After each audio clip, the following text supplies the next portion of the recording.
Hai, Assalamualaikum, selamat pagi. Apa khabar sahabat-sahabat saya? Moga kalian semua sentiasa sihat dan dipermudahkan urusan setiap hari. Dan kepada sahabat-sahabat saya yang lagi sakit, moga Allah Ta'ala berikan kesembuhan kepada sahabat-sahabat saya semua. Okey sahabat-sahabat, kegiatan saya di pagi hari ini, nampak tak? Ini saya punya pokok mulberry. Yang ada tengok saya punya konten sebelum-sebelum ni, saya ada potongkan pokok ni.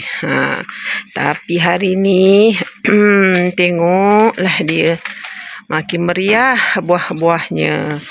Oh, geram. Ini time musim-musim panas ni. Kalau buat air mulberry ni sedap sangat-sangat ni. Tengok tu. Dah macam-macam color ada. Daripada warna merah dah bertukar ke warna kehitam-hitaman. Okeylah sahabat-sahabat, jom kita petik buah mulberry. Bismillahirrahmanirrahim.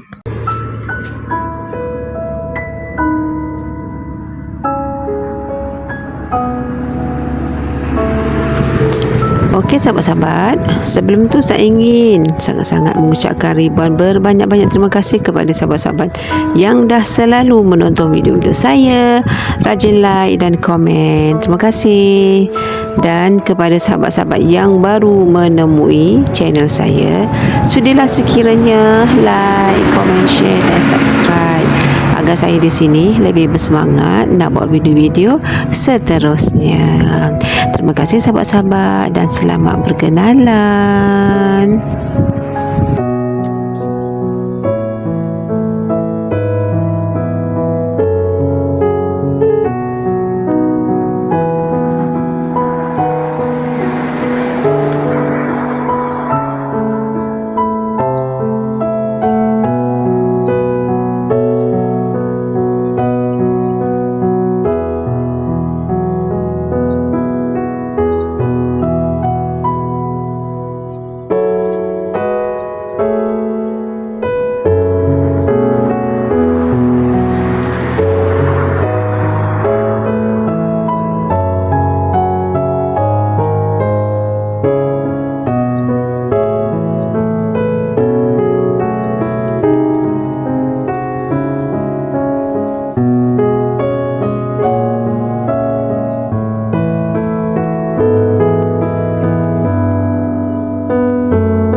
Warna hitam tu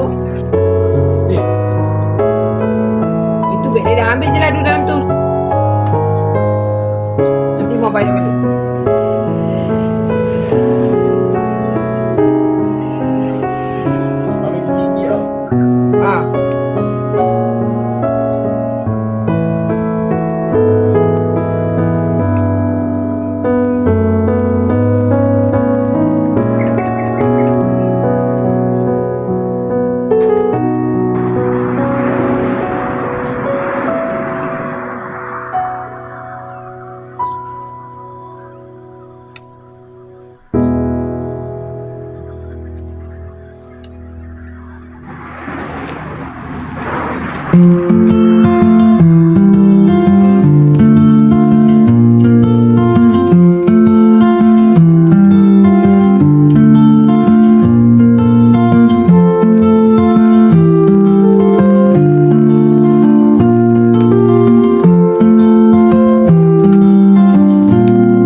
Alhamdulillah sahabat-sahabat, kita dah dapat banyak ni.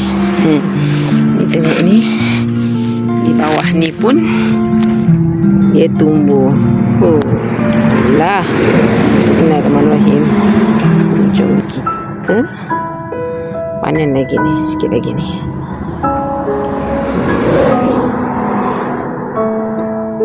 Ni sedap ni sahabat-sahabat. Ni boleh, kalau kita ada rabun kan, kita boleh makan ni selalu.